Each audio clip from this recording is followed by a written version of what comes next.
Hi everyone, it's Natalie here, and today I'm going to be talking about how I actually started my nutrition business back when I first started, and then how I grew it to $10,000 per month in just 3 months. And so I'm going to be sharing this with you. Maybe you're thinking about starting your own business, or you've already started but you want to learn how to make more money in your business. I'm going to be sharing my biggest mistakes I made, because believe me, I made a lot. And then also, I'm going to be sharing the biggest things that I learned that really helped me grow so much in such a short period of time. Also, I want to let all of you all know that I actually have a Facebook group for people who are specifically looking to grow their online nutrition business. So if that's you and this is something that you're interested in and you'd like to interact with me on a personal level, I do live Q&As in the group. I also post lots of helpful, valuable content. And if you would like to participate also in a community of other people who are in the process of starting their own nutrition business, then be sure to go down to the link below in my description and click that link and sign up to join. So I want to start at the very beginning and actually fill you in on a lot of different things that led up to me actually starting my business and why it actually took me 4 months to get my first client. So even though I went from 0 clients to 10,000 per month in 3 months, 4 months prior to that, I had no clients, and I was trying really hard to get clients, and I honestly had no clue how to get clients. So I had at the time just quit my corporate marketing job, and I was thinking to myself, okay, what's next? I was looking at lots of different jobs actually at the time, thinking, do I want to go into something else? None of them really appealed to me. I'd had several kind of bad experiences for that corporate job. I also didn't like my other job that I had prior to that. And so I was saying, what do I really want to do? And I kind of fell upon, I really love writing. So my first business that I ever had, that I first developed, was actually a nutrition writing business where I did content writing and copywriting for nutrition brands. Okay? And so what actually happened is I just decided, okay, I'm going to go into writing. I didn't decide I'm going to go into nutrition at all. This is mistake number 1 that you might be making at this moment. Even if you've decided, okay, I'm in nutrition, you have to actually be specific and have a niche. When I first started my business and I was going to do content and copywriting, I had no niche whatsoever. I was like, maybe I'll help realtors, and I really like travel, and I also like nutrition and wellness, and I also like all these things. So I'm just going to do everything. When you do everything, you really are going to have a hard time breaking out and getting your first client. So honestly, my first tip when you're starting your business is to get really, really clear on who you want to work with and how you want to help them. So that's what I did. It took me 4 months though, okay, to figure out that that's what I needed to do. But what I did is I decided, what am I actually really kind of good at? Along with my skills in writing and marketing, I'd always taken a giant personal interest in health, wellness, and nutrition, and it was something that I did in my spare time. I actually have a ton of nutrition books. I have a ton of kinesiology and anatomy books in my house, and acupressure and acupuncture books, and I was really into holistic health, and it was just something that I kind of had as a personal hobby. And I had also done some classes in when I was in college just for fun and things like that, but I never majored in it or anything like that. My background was more in writing and then marketing as well. So number 1 thing is to actually pick that niche. After I decided, okay, I really have an interest in this, I'm going to now start pursuing only health, nutrition, and wellness businesses. And so that's the number 1 thing that you need to think about first. And that's, if I could tell you, that's honestly why it took me 4 months to get my first client. Okay, so if you don't know how to do that, I actually have a full training on how to do that, and I'll link that down below in the description as well. So my second biggest mistake was not just going for it. So I spent, during those 4 months of not having a niche, right? That was also a problem. I also was not very clear on what I exactly wanted. I spent the majority of my time just watching videos. I was like, okay, I would like to be in writing. Maybe I'll go into editing. Maybe I'll be like a copy editor. And I just spent like all this time trying to figure out my life, okay, basically, right? And I quit that corporate job. So mind you, during these 4 months, I had to have some sort of income. So I was actually working at a pizza place at the time till I could figure out my life, right? So I went from being a marketing manager to being a waitress at a pizza place. And while I was doing that, I honestly can say that I had these huge fears around actually pursuing my business. And I would tell people, oh, I'm going to start a business. You know, I kept telling people that I was going to start a business. And I never really actually put in action because I was really, really scared of failure. I was really scared that it wasn't going to work out for some reason. Part of that was also because, and even my mother, which I love my mother, don't get me wrong, even my mother will admit this today, she was also heavily discouraging me from actually starting my business. And so she was telling me, no, under no circumstances, you should do this, Natalie. This is a horrible idea. What are you doing? Go apply for a job, right? And I spent like a ton of time not really taking action, but instead just learning, listening to what other people told me that I should do with my life, and not really committing to saying, hey, I'm going to do this thing. It wasn't until I committed to actually starting my business and I was like, okay, this is what I'm going to do, and this is only what I'm going to do, and I'm going to full on pursue this, and I'm going to take action, even if I feel like I'm kind of a fool, right? And I feel stupid doing it. That's probably the second biggest mistake. So what I did is then I actually quit my pizza job. Sounds really reckless, I know. And honestly, it's kind of against how I normally am. I'm normally a cautious person. But anyway, I decided to quit it because I was like, I spend all this time at this pizza place and I'm trying to pick up more shifts so I can make more money, and I'm really not making much money from it anyways. And I want to start this nutrition business, so I'm just going to quit this pizza job that I really don't like, and I'm just going to full on go into starting my business. Now, I was always a big saver, so I did have savings. It's not like I was like, I've got $0 in my bank account and now I'm going to try to figure this whole thing out with these $0 and how am I going to make my rent. It was not that bad.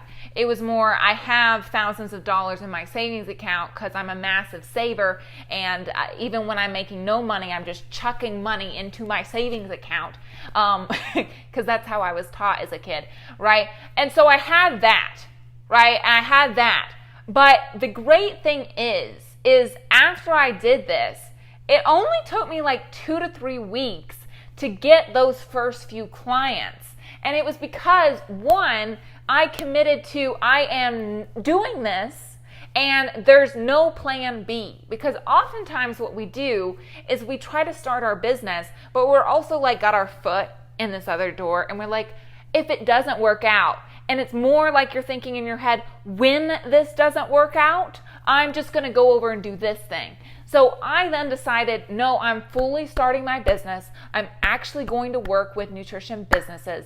I have all this knowledge that I had accumulated on kinesiology, anatomy, like all those different things that had been a personal project of mine for years based on my own health and everything too. So I'm going to go into content writing, which is essentially blogging, and copywriting, which is sales writing for nutrition businesses. So that's mistake number 2. Don't just be lukewarm about starting your business. Actually commit to it. Don't treat your business like a hobby. It will always be a hobby. It'll always be like, oh, I start a business, and that equals like I collect rocks. Okay? Not that there's, I used to collect rocks too. But my point here is, everybody, you really have to actually commit to this and not be scared that, oh, I might look I might feel kind of silly with what I'm going to have to do to start my business. Oh, I might have to go through these things that are going to feel really uncomfortable. Yeah, so what, right? And actually just deep dive into it and say, I'm doing this, I'm going to make it happen. And once I made that full-on commitment and decided what I wanted, that's also what led to me really getting my first clients. So third mistake I made. So once I actually started my business, I decided to essentially charge per hour, okay? Once I figured out, okay, here's how I am going to get clients, right? Here's how I'm going to get these content and copywriting clients. I actually signed up with a website called Upwork. A lot of people are against Upwork, but I can tell you I got some great clients from Upwork. And if you really know how to use Upwork and you know how to, I'm going to talk to you a little bit about this later. You also know how to write your profile to the type of client you want to attract, right? Both SEO wise and then also just speaking to them, right? And kind of doing copywriting on your own profile. You can get a lot of really great clients from the website. So back to what I was saying, right? Because I got on a tangent here. Essentially, the third thing that I really made a mistake on is I decided to charge per hour when I first got started.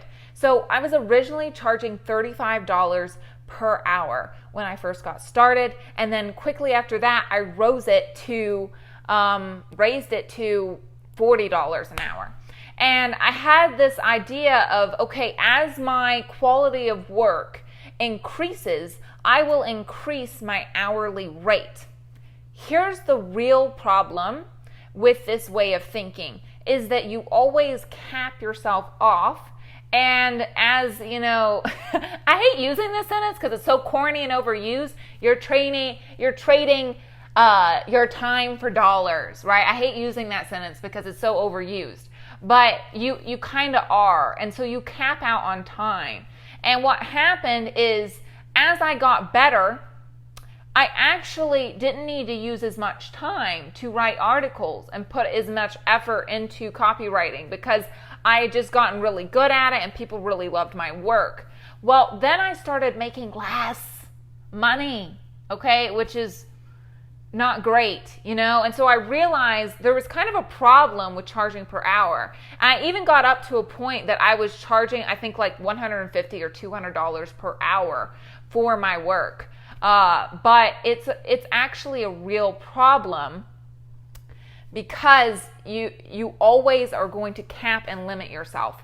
And I realized pretty quickly, even though I was making like $6,000 or even $8,000 per month at that point, I realized if I'm always trading time for money, I'm going to have to work more hours in order to make more instead of actually looking at the value of my work and seeing seeing how I actually help people increase their sales with my writing. And I was really good at that. And so I should be paid for the value of my work, not the time put into my work, right? And so I needed to make that shift in thinking. And that's the next third thing. Like, skip over what I did. Don't start charging per hour and then gradually increase your hourly rate. Instead, charge for the value of your work and the value you're providing. Whether you're doing like I was with my nutrition business, where I actually was charging for nutrition writing, or if you're working with clients, where you're actually working with clients one-to-one, clients in groups, etc. You should be charging based on value, not based on time. Now, the fourth thing I learned is to then, after I started changing for my value, I could actually structure my business so that I could outsource some of what I did for these different companies, right? My business started to grow partially because a lot of people really liked my work, and then they would start to refer me to other nutrition companies that they knew. And so it wasn't just I was getting clients from Upwork at that point anymore. I was actually starting to make a name for myself a little bit at this point. And then what I realized is if I wanted to grow my business, I can't take on any more projects. It's just like I essentially capped myself out. And then I couldn't apply for more jobs. I couldn't, even though I even had it set up at a point where through Upwork, I literally had people finding me and reaching out to me for jobs. I didn't even have time to reply to all these people because I would get so many different messages for work. And I was like, how am I going to do all this? I don't have time to do all this. And that's why I realized that once you reach that limit, it's really, really important to actually build a team. So that's when I built a team, actually hired 2 people to help me with the work that I had at that point. Or maybe it was a little earlier. But what I did is essentially what I decided to do is hire some people to actually help me with all of my work so that I could actually accept more clients and I could act more as the strategist, the consultant, and on top of that, I could also act as the editor before the work goes to the actual company. Instead of having to do all the research myself, having to write every single word myself. And so what I did is I actually trained a couple of people to help me with the work I had. And yeah, I really think it's really important to start thinking along those lines and thinking after you reach a certain point. I don't recommend doing this at the beginning, right? Because you're going to go broke. But at a certain point, you are going to need help so that you can grow. Thinking to yourself that I can just continue to grow my business without hiring anyone is what will really, really, really, A, stress you out, 2, burn you out, and then 3, make it so that it's just virtually impossible, right? You'll be in nutrition and then you'll hurt your own health. Go figure, you know? But yeah, that's essentially the next thing that I learned. Okay, 5th thing I learned. So I think we're on number 5. We might be on number 4, but I hope we're on number 5. I should have actually put this number earlier anyways, but who cares? Essentially, another really important thing about getting clients, right, is to understand who you're exactly writing to. I touched on this just briefly earlier, but the biggest thing for me for getting clients consistently on Upwork, and this can pertain to anything, okay, I've redone this on LinkedIn, Facebook, I've done this on Instagram, and it always comes down to this, is A, thinking a little bit about SEO-wise, how people find you based on the platform. And so I was thinking SEO based on Upwork's platform. And then B, it's also really, really, really important to also think about who exactly you're writing to and who you're trying to attract.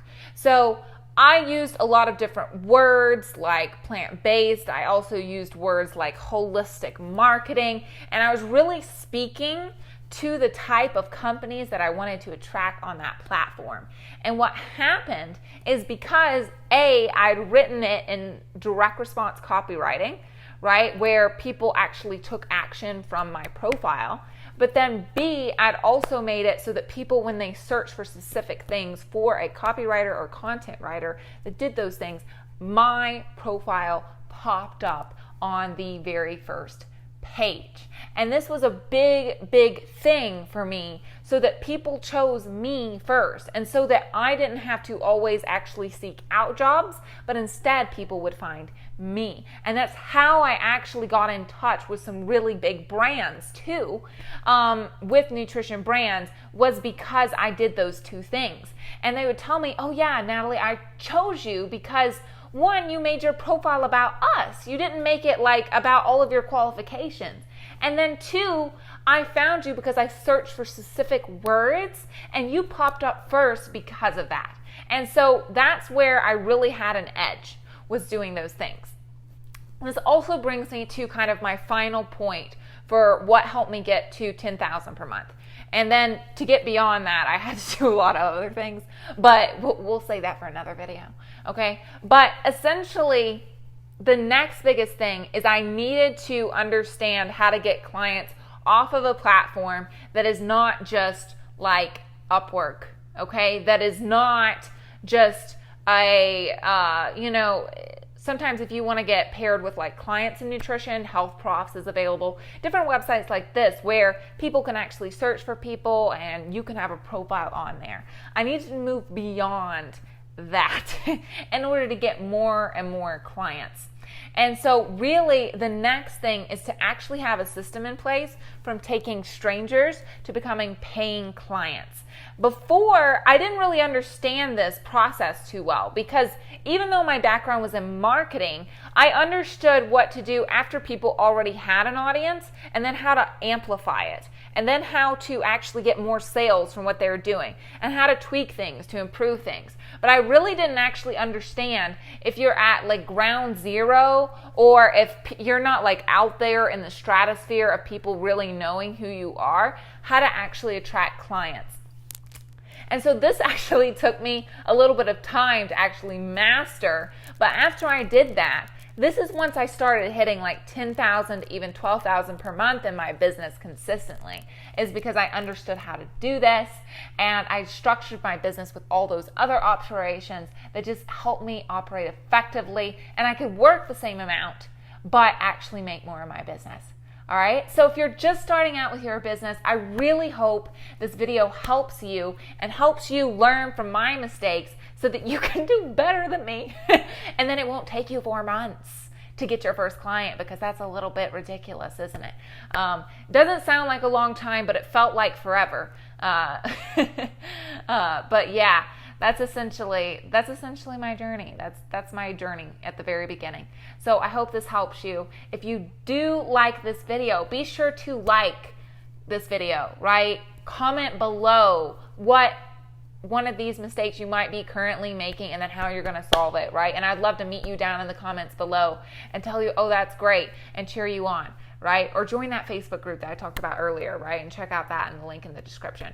But also share it with a friend and subscribe, okay? Subscribing also helps this algorithm here on the YouTube planet, right? So I really hope this video helped you, and if you like videos like this one, I put out a new one just like this one every single Friday. All right, see you soon.